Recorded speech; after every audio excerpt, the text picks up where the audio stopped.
Sous le capot, on bricole, on s'affaire. Dans l'atelier, l'huile et la poussière. Les outils qui choquent, le moteur qui ronronne. C'est une symphonie quand la clé tourne à fond. Des pistons qui dansent, des courroies qui claquent. C'est la mécanique qu'on ajuste au crack. Salade de soupe pour régler les caps. Sous les phares, on dévoile les trappes. Des boulots, des vies, on vise à juste place. Dans cette course, on trace la classe. Salade de soupe, dans l'huile, on s'échappe. Des moteurs qui vivent la caisse sur le cap.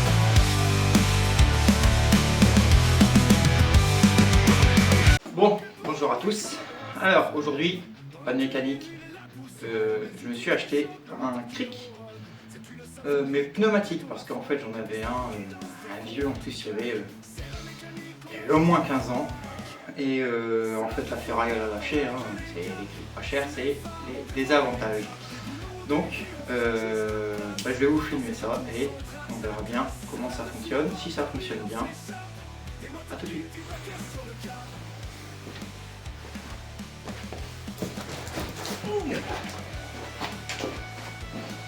Bon, voici la bête. Hop, vous allez voir, il n'y a rien de sponsorisé, hein. C'est moi qui l'ai acheté, donc il n'y a pas de vraie publicité, hein. C'est au moins pour voir, en fait, si du matériel comme ceci, ça vaut vraiment le coup. Déjà, ça pèse quand même lourd. Est-ce qu'il y a une étiquette de poids quelque part? 16 kg. Ça fait déjà son poids. Alors, notice pour l'instant. On va la mettre là. Je vais poser le carton à terre. Alors. Voilà donc, petit set de visserie. Là. C'est pas ça. Une partie du manche et seconde partie du manche. Bon. On va le mettre de côté pour le moment. On va finir de déballer. Est-ce que j'ai pas une plaque référence quelque part?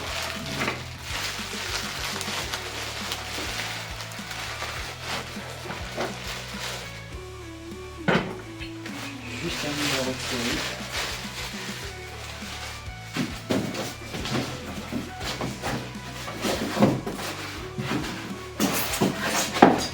Caché. Bon, déjà, à première vue, la tine elle a pas l'air bien plane. Bon. Poser, ça devrait pas poser de problème, je pense. L'assiette de la base a l'air vachement épais.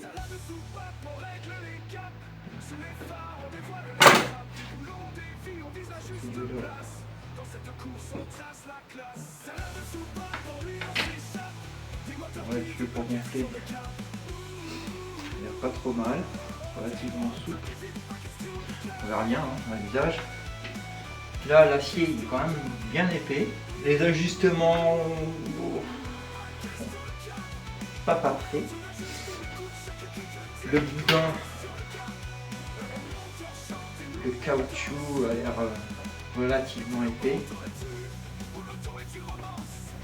Un peu rigide à mon goût. On verra bien l'usage aussi, hein.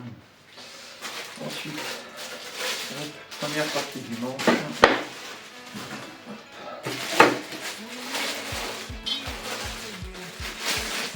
Seconde partie du manche. Ah, c'est une référence. Donc c'est bien 3 tonnes. Il y a jusque 45 cm. Hein. Donc c'est pas le plus petit modèle. C'est le modèle intermédiaire. Après au-dessus c'est le 5 tonnes. Donc c'est le plus gros des 3 tonnes.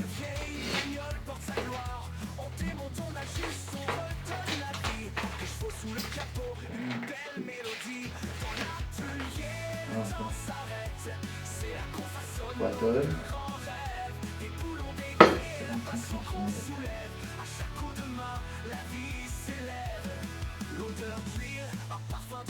116 à 145 PSI. Moi je crois que je suis que en barre. capot, une belle mélodie. Dans l'atelier, le temps s'arrête. C'est là qu'on façonne. Ah non, je suis en PSI. Des boulons, des clés, la passion qu'on soulève. Bon, on est sur 8 barres de fonctionnement. Nos nuits sont longues, mais l'envie demeure. Quand tout prend forme, c'est le cœur. Un dernier coup de clé, le moteur rugit. Et sur la route, l'histoire revit. Dans l'atelier. Donc voilà, 8 bars, ça tombe bien, c'est le maximum de mon compresseur. C'est un 100 litres, hein, donc bon. C'est vrai que par moment c'est un peu juste, mais quand on est amateur, enfin, ça suffit, on va dire. Tac, bon. Mode d'emploi. Installation steps. Donc il faut savoir lire l'anglais. La poignée, elle se met de quel côté? Dans ce sens-là. Hop. Donc.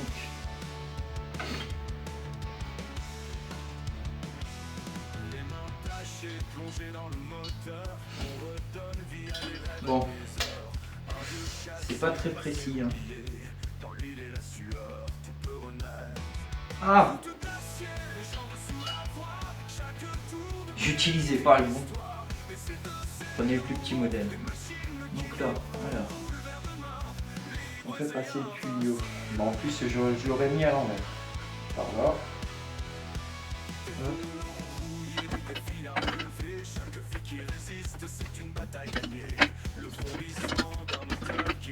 Ah, ça y est. Je vais pas le mettre très très bien. Ok. Ensuite, platine. Platine. Embout. Embout.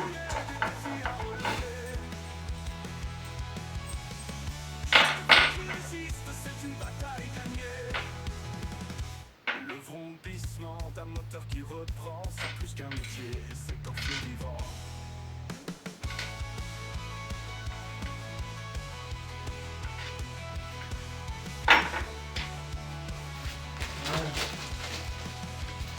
Ah, petit sachet zippé, ça j'aime bien, au moins ça permet quand on fait du démontage de pouvoir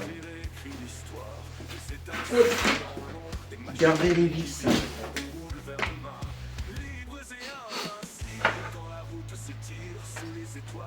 On sent le vent du murmure, mur qui dévoile. Chaque kilomètre gravé dans la poussière. C'est une histoire de cœur, de terre et de fer. Route passée, essentielle d'histoire.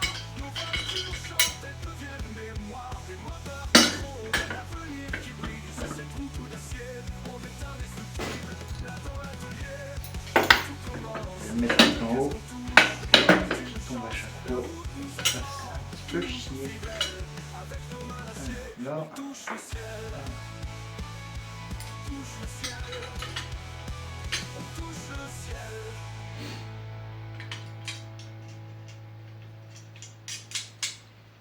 Bon, la boulonnerie a l'air correcte.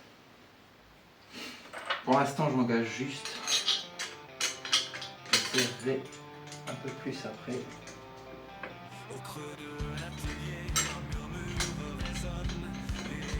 Ouais, les trous dans les platines sont un peu lâches. Dans le manche, il y a un petit jeu, mais bon, ça va encore. Le pire, c'est vraiment les platines. Ensuite, cette bébête dans ce sens-là.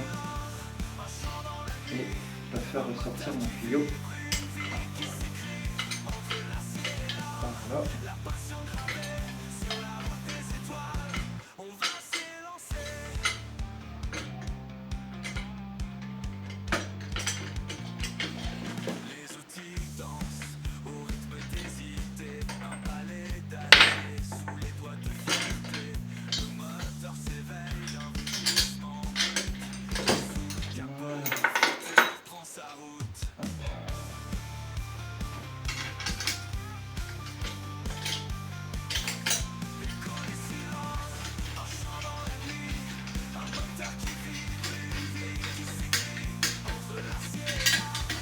Donc pour l'instant, je ne serre pas vraiment. Je vais faire checker un peu avant de serrer à fond. Même si je pense qu'il n'y a pas de problème. Mon tuyau. Allez, arrive jusqu'en bas. Hop, ça me paraît bien aligné. Plus qu'à serrer.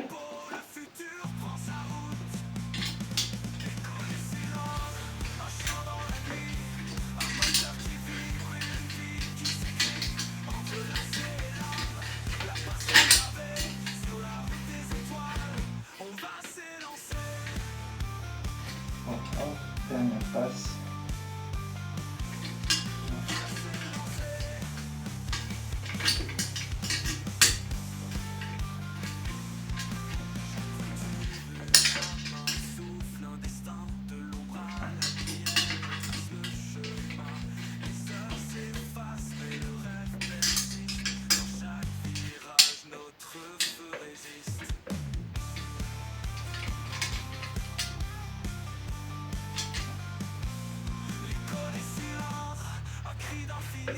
Ça n'a pas l'air de jouer.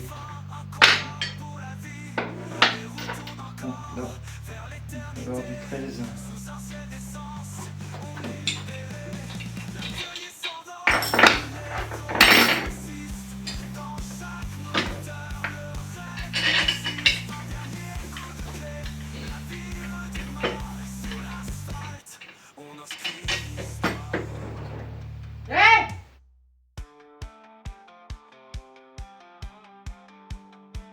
Donc en fait celle-ci, elle sert juste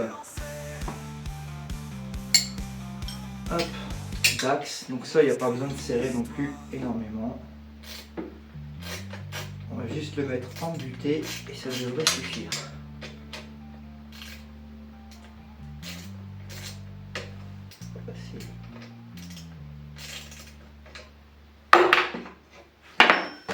C'est pas vrai ça.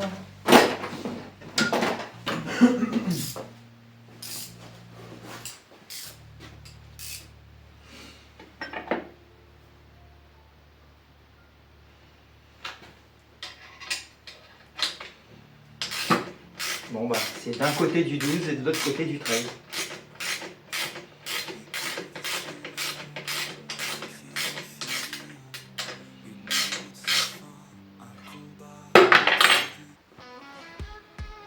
Trop serré.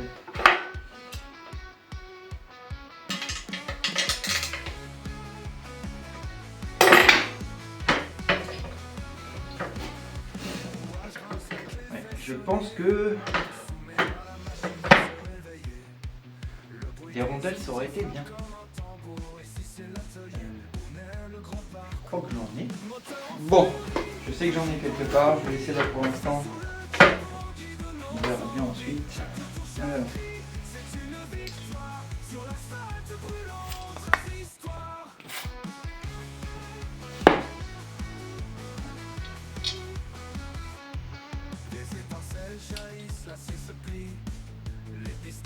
Au rythme de la vie, chaque pièce a son rôle dans cette symphonie, une œuvre d'ingénierie, défie l'oubli.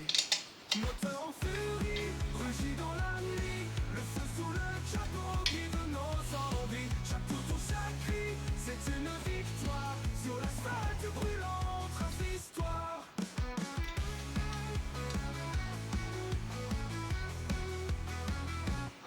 Moteur en furie, rugit dans la nuit, le feu sous le chapeau guide nos envies. Chaque tour, chaque cri, c'est une victoire, sur l'asphalte brûlant, trace l'histoire.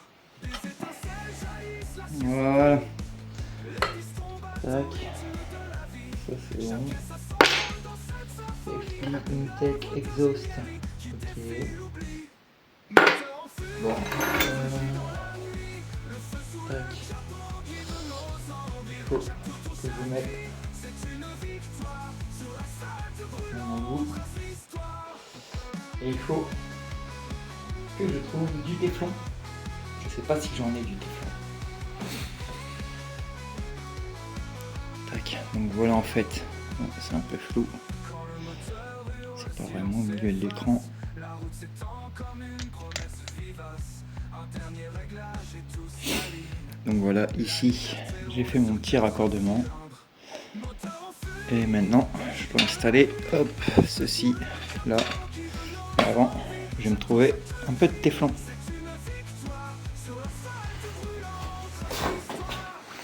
Bon, retrouver mon téflon.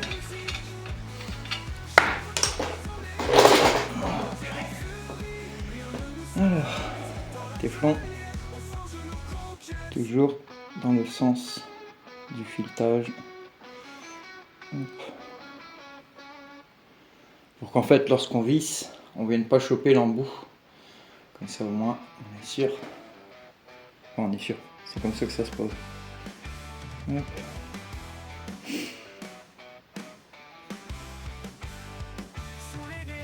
Et l'avantage de ce téflon là que j'utilise en fait, c'est que on peut prendre dans un premier temps les filets, bien rentrer dedans, et ensuite hop, on remonte,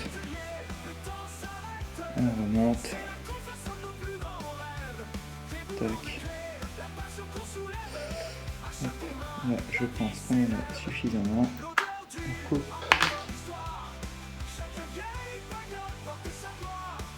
Et voilà. Hop.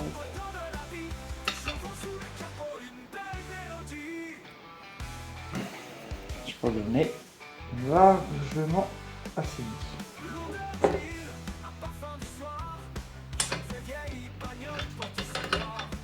Ça passe pas.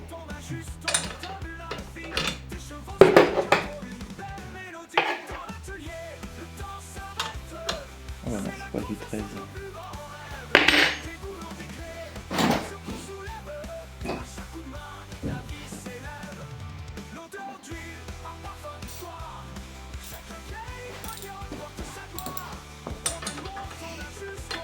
Ah, bah c'est du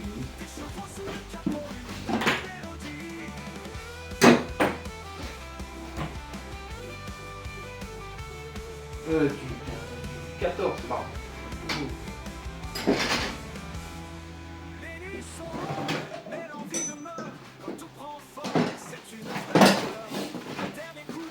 Quatorze.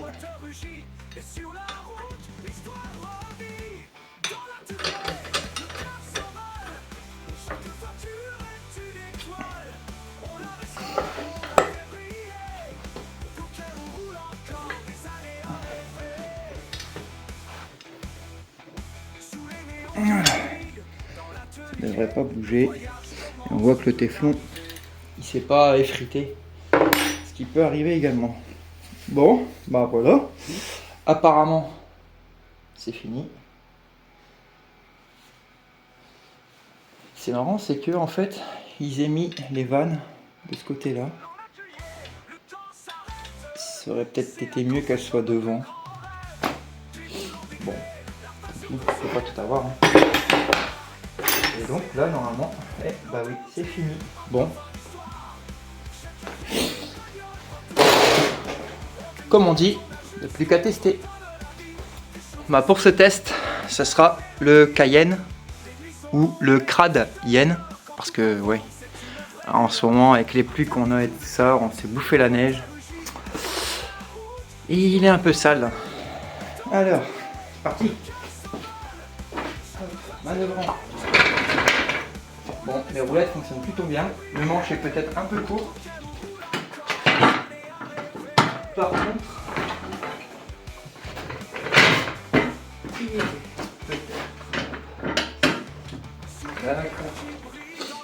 et bien en fait, ça se positionne plutôt bien, j'ai l'impression.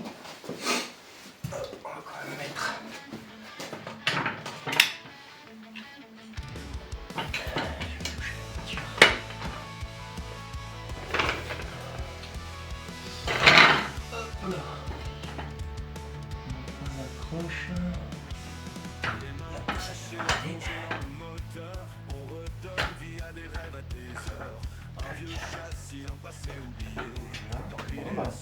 Ça se positionne plutôt bien. Le manche fait son travail, on n'écrase pas le tuyau. Maintenant, je vais raccorder le pneumatique.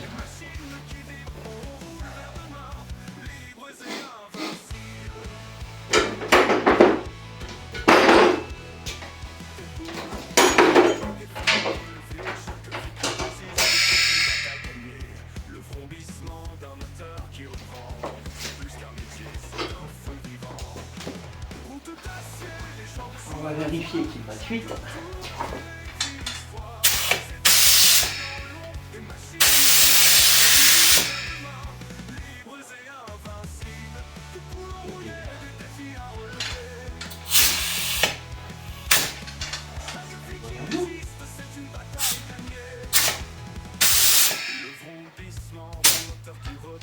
Bon.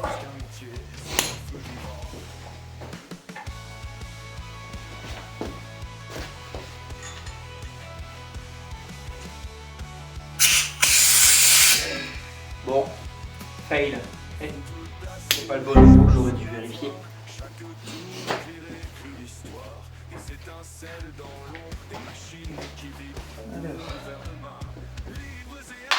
Alors, on change ça.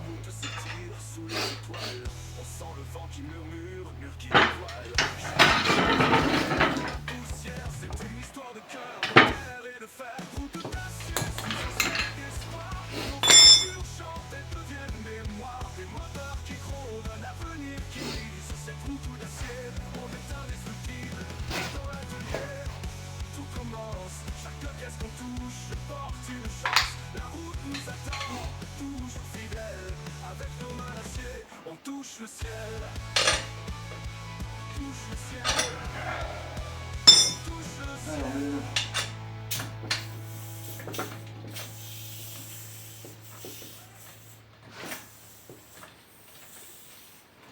Bon, la fuite là qu'on entend, c'est mon tuyau. C'est mon rat. De toute façon, je dois les changer. Et puis tant que je les ai, il faudrait que j'en mette un plus gros. Parce que par moment, mon débit est pas assez important.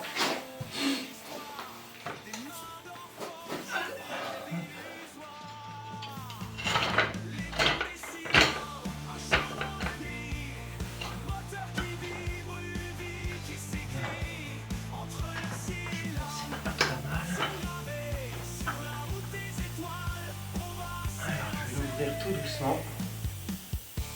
Voyons ce qui se passe.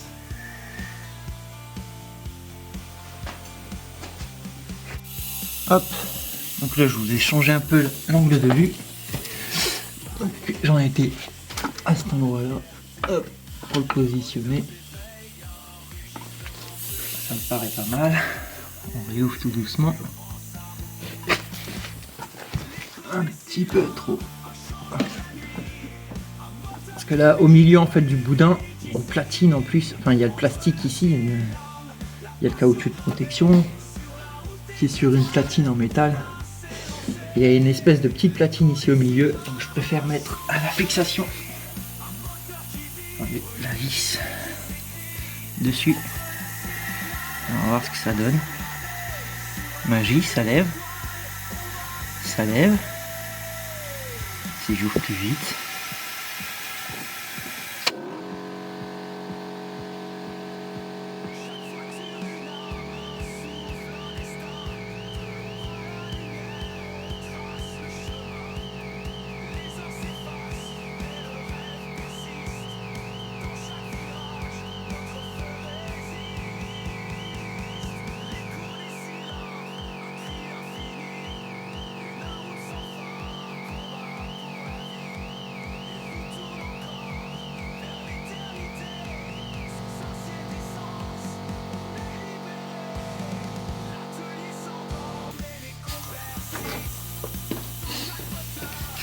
Bon, on s'est pris l'alarme et le compresseur. Bon bah ça lève. Malheureusement ça lève pas assez sur le Cayenne. Après je pense que sur une voiture classique ça doit le faire. Hein. En trouvant une cale, c'est vrai, ça se joue vraiment à pas grand chose. Mais vraiment. Donc je pense qu'en mettant une cale en fait en bois, je devrais arriver à quelque chose. Ensuite,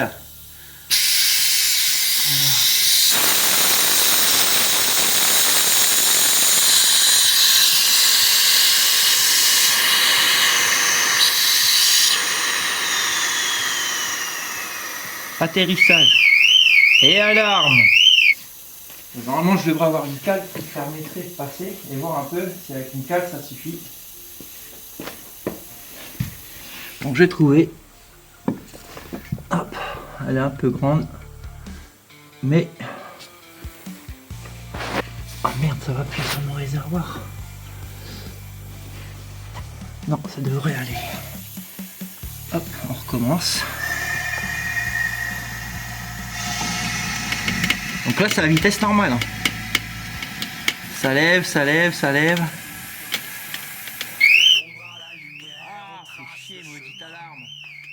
Voilà, c'est l'arbre de transmission qui coince, mais voilà.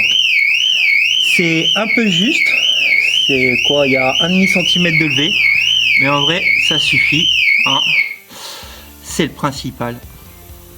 Donc voilà, ça fait le boulot. Bon, après, c'est vrai que SUV, c'est vraiment un truc particulier. Et j'ai regardé, les prix, c'est pas du tout les mêmes quand on veut que ça lève encore un peu plus haut. Donc, ça suffit largement. Une cale en bois. Je vais peut-être en refaire une, peut-être plus petite, de la même taille que le tampon. Comme ça, au moins, je ne serai pas ennuyé. Je viens de découvrir également en l'utilisant. Hop. Donc au début, les manettes étaient ici à l'intérieur, mais voilà, on peut aussi fonctionner dans ce sens-là. Donc maintenant,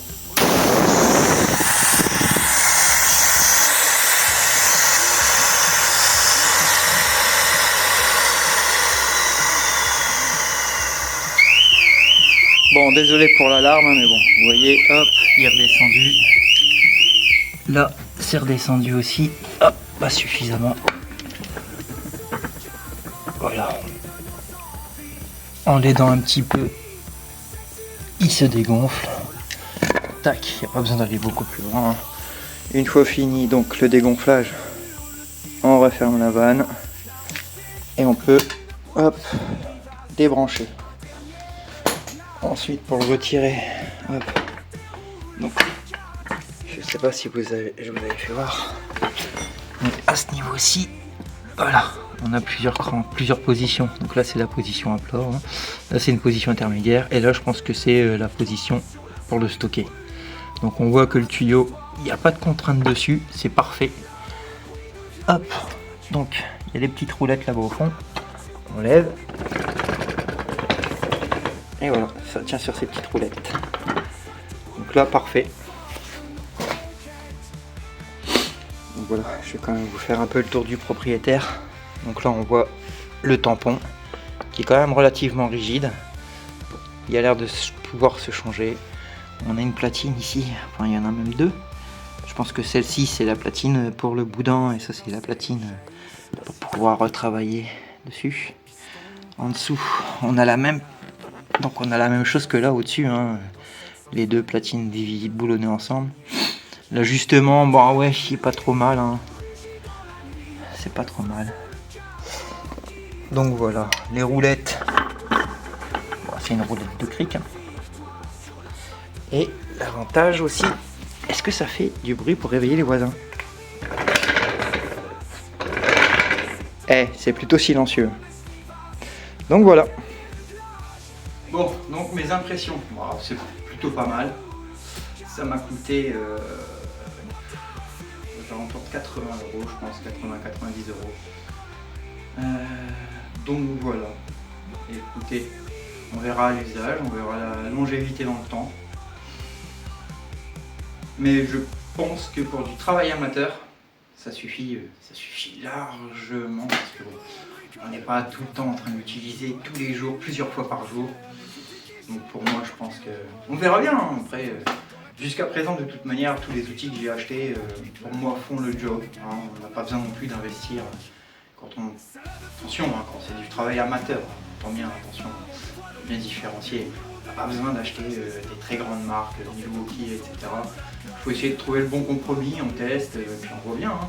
J'ai aussi pas mal d'outils Parkside qui font le boulot. Hein. J'ai besoin de desserrer un écrou de roue, ça la dessert, la clé à choc elle le dessert, c'est une clé sur batterie, visseuse également. Donc on peut avoir des bonnes surprises, des mauvaises surprises, mais c'est comme dans tout en fait, hein. Il faut trouver le bon équilibre par rapport à la qualité-prix, par rapport à l'usage qu'on en fait.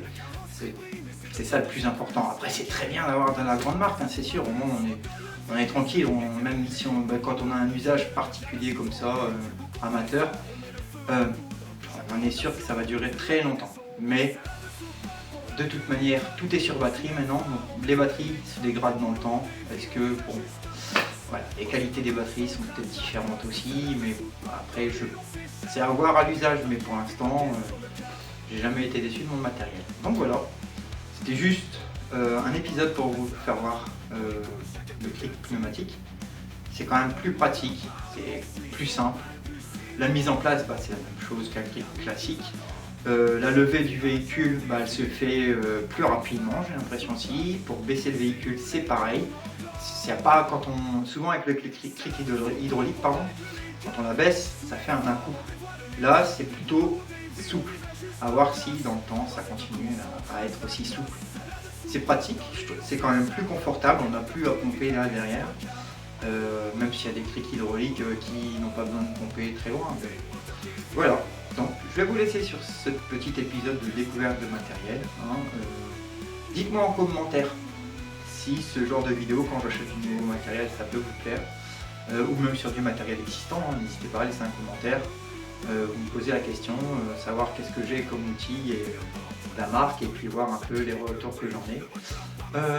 Donc voilà, surtout si vous n'êtes pas abonné, abonnez-vous, mettez un petit pouce bleu si ça vous a plu, et abonnez-vous, c'est gratuit. Allez, à bientôt.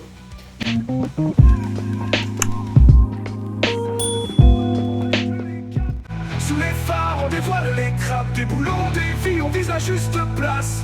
Dans cette course, on trace la classe.